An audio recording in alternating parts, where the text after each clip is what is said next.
Hey everyone, sorry about the slight delay. A few technical issues that we worked through really quickly. My name is Mark Bennett. I'm the COO at ID Life, and I'm happy to be here.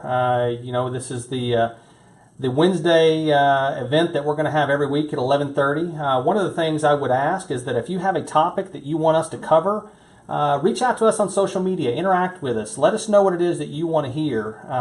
Because ID Life is here to serve. We want to make sure that you're getting the information that you need, and more importantly, the information that you want.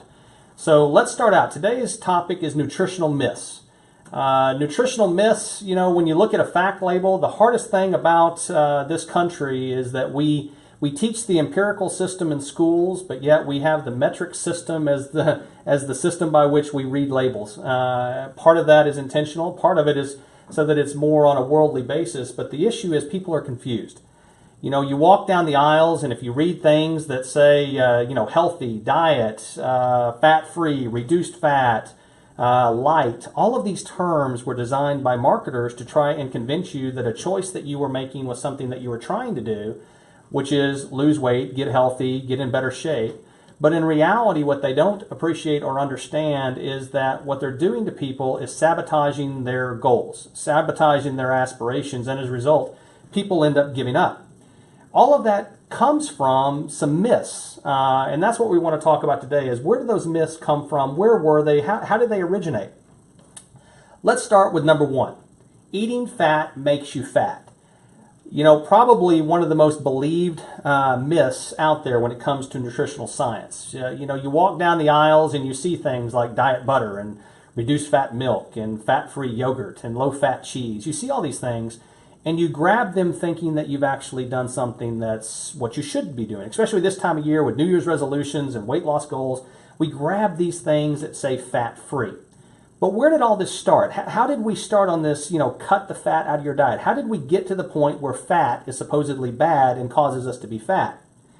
Well, see, if you're a purveyor of history, kind of like I am, what you find out is that you have a situation where certain events happen that you have to pay attention to that somehow affect what the world believes. See, in 1955, Dwight D. Eisenhower, the president at the time, had a heart attack. That caused a movement in this country to try to determine why all of a sudden we had this rise in heart attacks and heart disease and everything else happening. Happened to be about the same time that we started introducing processed food and fast food into our society. Coincidence, maybe, but don't necessarily believe in coincidence, and I'm sure you don't either. But that started a debate. And the debate came down to basically two rules of thought. There was two scientists. One was Ansel Keys, and one was John Yudkin. Ansel Keys was an American physiologist, and John Yudkin was a British physiologist. And Ansel Keys ended up becoming the Time Magazine Man of the Year because he was able to prove to society and all of the world that it was fats and it was cholesterol that was causing all the heart disease, and those were the things that we needed to remove from our diet in order to improve our health. So we started the fat-free craze, the reduced fat craze, and the reduced fat diets that we have in this country, even up to today. See, Dr. Yudkin, though, had a different theory. In the early 70s, he came out with his book, Pure, White, and Deadly. He actually said it was sugar, and that sugar was the culprit, and it was because of sugar that we had all these heart disease issues and everything else, and that fat played no role at all. Well, fast forward 60 years, Dr. Yudkin back in the day was vilified for his beliefs and basically went by the wayside. Dr. Keys was made, to be the savior, and what we find out is that maybe it was sugar that started it in the first place. See, there is no necessarily fats as a general rule are bad. Fats don't generally make you fat. When you look at the difference between a good fat and a bad fat, the bad fats will in fact make you fat. But this isn't a general statement. You can't say all fats are going to make you fat. You have to understand or appreciate the difference between what a good fat is and a bad fat is. And if you do that and understand that fat is actually what feeds the brain and gives you the ability to think clearly and have the mental focus to get through the day the way that you need, you can understand and appreciate what you need to do when it comes to fats. So the general statement or the belief that eating fats make you fat, not correct. Don't buy into it. Get the information that you need so you can make an informed choice. Now let's talk about the next one.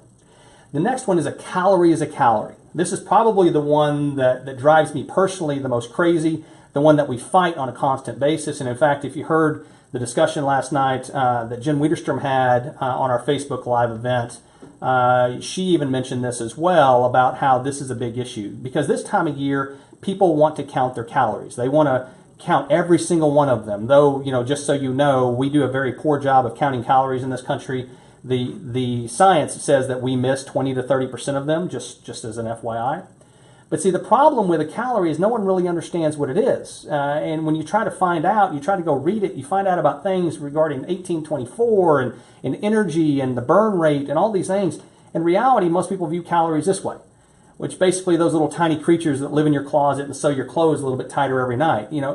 We just don't appreciate or understand what they are, but we've so bought into the concept that we have to count every single one of them in order to be successful, it's causing a problem.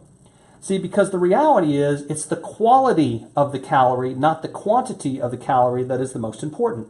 We really want you to focus on what a quality ingredient is, what a quality product is, what a natural product is, as opposed to a processed product. And in fact, if we pay more attention to that, we will stop doing this. See, if you actually just count calories, and that's the only thing that you're focused on, then you would actually think the nut, because it's a high-calorie food, is unhealthy. And you would think that the low-calorie Diet Coke, in fact, in this case, no calories, is healthy. But nothing could be further from the truth. They're actually the exact opposite. One is healthy, that is the nut, and the Diet Coke maybe not so healthy.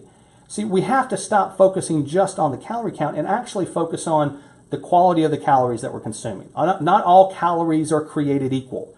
We have to really focus on where the calories are coming from. In other words, if we look at high caloric foods, like processed foods, like burgers and fries and things like that, what we have a tendency to do is we have a tendency to overeat because they're low nutrient, and as a result we eat more calories because it takes a lot more to fill us up. Whereas if we take a low-calorie, high-dense food like salads, greens, vegetables, lean proteins, things like that, what you end up finding is you can eat a lot more food, but because it's low-caloric but high-density, you actually eat more and actually get the results you're looking for, which is you get in better shape, you lose weight, you reduce body fat, you get to a healthy state. That's what this is all about. So stop believing when somebody says calorie is a calorie. Yes, there is a thing out there called the Twinkie diet. Yes, you will lose weight, but metabolically it will affect you adversely. So be cognizant of that. So as to a calorie is a calorie, not true. Don't buy into it. Don't listen to it. Understand that quality is more important than quantity. Let's get into the next one. Carbohydrates are evil. This started with the Atkins craze. Basically, just like the fats, it was all carbohydrates thrown into the same boat. That carbohydrates are evil, and if we cut them all out, you're going to lose massive amounts of weight. That very well may be true, but the issue, there are effects and problems with that. See, there's two types of carbohydrates. There's simple carbs and there's complex carbs. And I know this can sometimes get really confusing, but the reality is complex carbs are things that are naturally occurring. Simple carbs are things that are processed. Another way for you to think about it is this way. If you actually look at what is on the left, what you find is those simple carbs, the pizzas, the sausages, the hamburgers, the cakes, the beer, the sodas, the donuts, all of those things are contributing to the problem. And as a result, what you have is people go out and say all carbs are bad because what you see on the left is 80% of what we consume on a regular basis.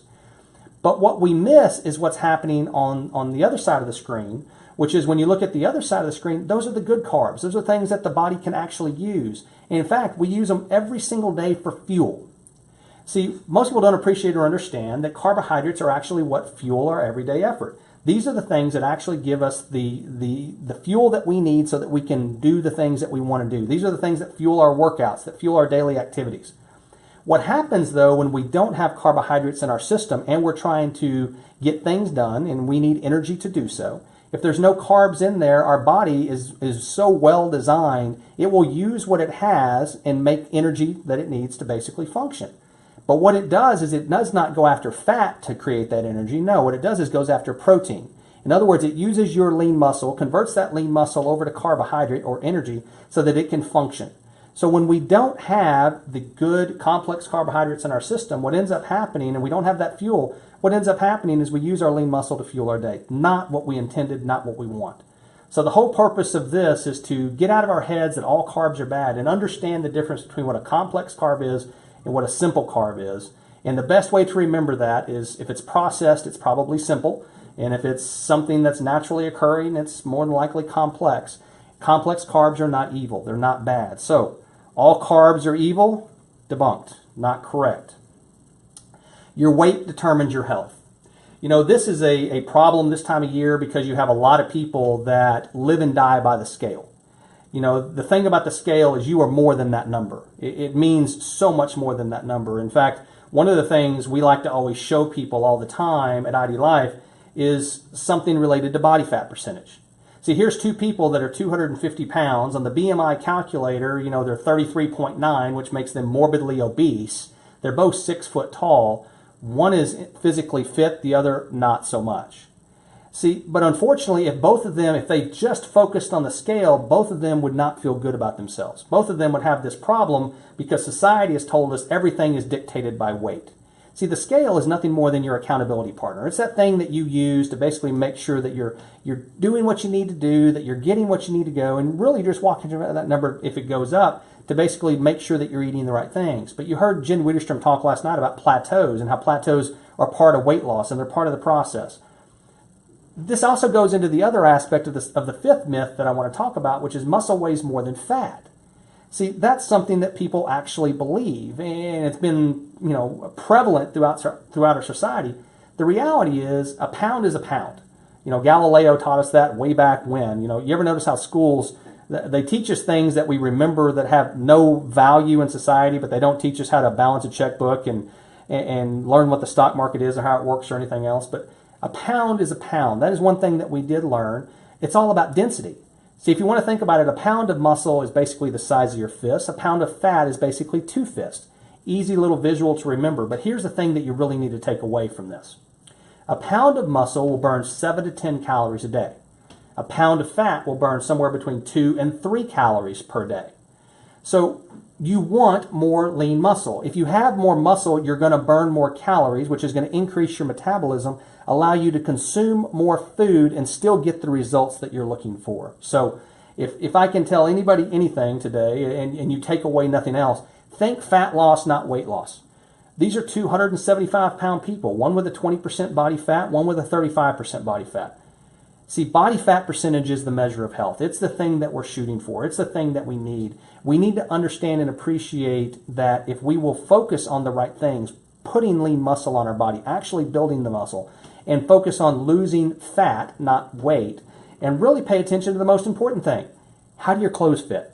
How do you look in those jeans? How are you feeling as opposed to what the scale says? The scale does not define who you are.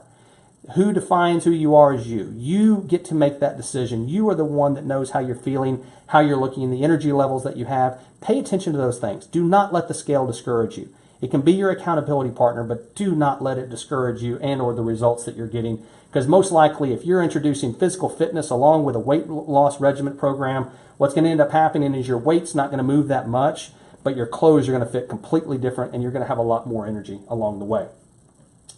So, your weight determines your health and muscle weighs more than fat? Gone. Those are both also myths that we have been taught to believe, but in fact are not true. I'm going to give you a bonus. Diet soda is a better choice than regular soda. Now, this is a little experiment that you could do, a little test. And, you know, I showed this to my wife, and she was asking the question, so why does the Diet Coke float and the regular Coke sink? Well, it's a density thing. See, because artificial sweetener doesn't have the same density as regular sugar. Even though they're both 12-ounce cans, both because they both have 12 ounces of liquid, you would think they would have the same general property. But because of the density of the sugar, one floats, one sinks. But see, the reality is, metabolically, they have the same effect on the body, almost. What I mean by that is, see, the regular Coke is something that goes in your system. You have an insulin response. The body goes in, produces that insulin so it can get the sugar out of the system, and that's what it does. The diet soda, guess what? The body sees the same thing. It produces the same insulin. It goes in and looks for the sugar. It doesn't find it. So the insulin does its second function, which is converts everything in the stomach to fat. As a result, you basically have potentially the diet soda to blame for that belly fat that you keep getting. In fact, researchers at the University of Texas found that if you drink simply 3 diet sodas a week, just 3, you have a 40% increased chance of being obese in your lifetime. So 3 diet sodas a week increases your chance of being obese, a BMI over 30, by 40%. So again, the diet soda, yes, it has the word diet on it, but don't believe it. Diet soda is better than regular? No. Drink your water. So, you are the designer of your own destiny. That's the one thing I want you to get away from this more than anything else. At ID Life, we want to give you the information you need. We want to give you the resources and tools so that you can make informed choices, so that you can actually get the results that you're looking for and avoid the discouragement that so many other people get on a regular basis, especially this time of year. But remember one thing. If you keep doing and always do what you've always done, you're always going to get what you've always got. It's kind of that insanity definition. Every January, people have resolutions regarding money and health. Always the same thing. It's a revolving door. Most people have had the same resolutions for 15 or 20 years. Unfortunately, they keep doing the same thing year after year after year, thinking that they're going to get a different outcome. See, at ID Life, we want to give you the information so that you can make informed choices. Don't believe the myths. Don't believe the hype. Don't believe the marketing that's on the front of the bag. Actually understand what's on the back so you can understand a nutritional label. See, we've designed a program that is what we call Healthy Simplified. Something very simple to follow that we call the ID Life Experience. See, the experience is all about getting you into a healthy lifestyle, teaching you things that you can actually implement into your life that are going to be small incremental steps that are going to improve your health over long term. It starts out with the foundation of health, proper nutrition. We all have nutritional gaps. 98% of us are going to have a meal sometime in the next 2 days that comes in a bag through a window into our car. The reason we know that is because 20% of meals these days are eaten in the car. So we know that to be true. We are going to have these nutritional gaps. As a result, you need ID Nutrition as that foundational base. It's going to fill those nutritional gaps. But the other part of the experience goes through 3 main key features that are the key to long-term weight management and health. That is, not skipping meals. We have breakfast with a shaker cup. The reason the shaker cup's there is the number one reason given for skipping breakfast is time. With a shaker cup, water, and the shake, you have time because that takes less than 1 minute. Hydrate in the afternoon is going to keep you hydrated. We simply don't drink water anymore. Main reason given, we don't like the taste of water. Well, our bodies were designed to consume water. Our bodies were not designed to consume soda, especially in the amounts that we do consume them. By the way, the average American is consuming somewhere around 32 gallons of soda a year. 32 gallons is the average. It's crazy. But that is what we're consuming. We want to get back to the foundation. We want to replenish your electrolytes. We want to give you the tools and resources necessary and teach you that water is going to get you what you need. The third part is sleep. Everyone's favorite, but everything that people always compromise on because of time. Hear all the time people say, oh, I can function on 5 or 6 hours of sleep. Yeah, absolutely you can. You can function, but not optimally.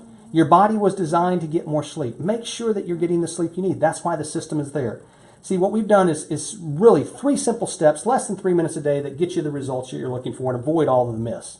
Now, this Saturday we have a really special event here at the corporate office.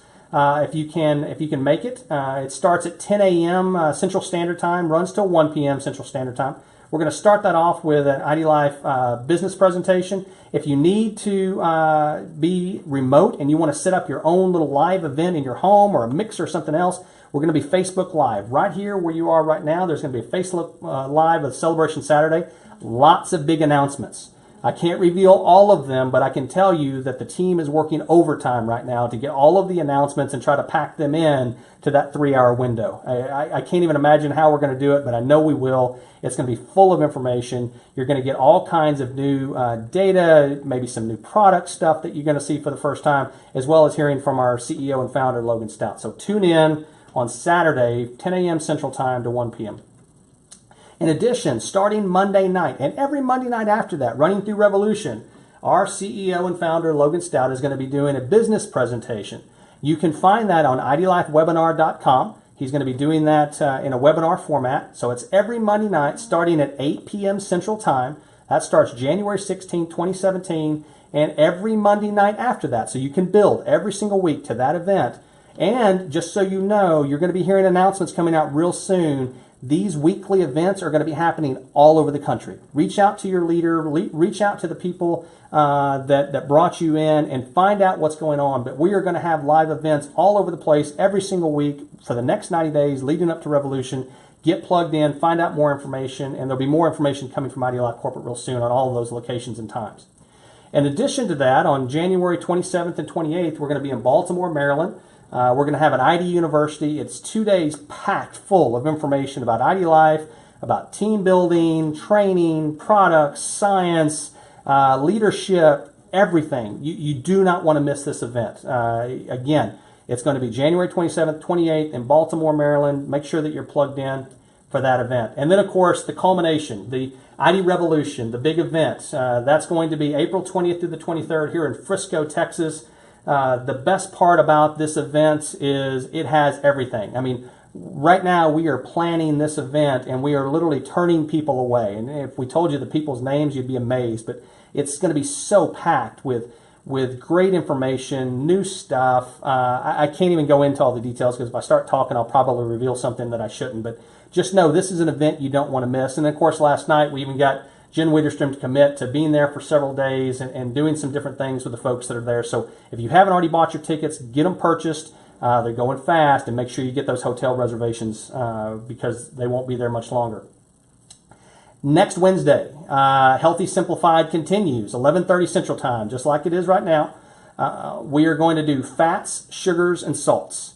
We're going to go into the details of all three of those wonderful ingredients and find out what they're doing to us, what our beliefs are, what our beliefs should be, and how we interpret and understand how those things dictate what we eat on a regular basis. Again, folks, we want your input. We want you to have a hand in what these presentations look like. We want you to have a hand in what the presentations are about. So connect with us on social, make recommendations, fill out information on the Facebook Lives. However you want to communicate with us, send us the information that you want to hear, and we want to plug in with you. Again, on behalf of ID Life, I want to thank you for being on this live stream. Make sure that you share this. Make sure you plug into the events that we have. Make sure you plug in this Saturday to Celebration Saturday. And don't forget about our CEO and Founders weekly business presentations starting Monday night at 8 p.m. Central Time on IDLifeWebinar.com. Until next time, I'll talk to you later.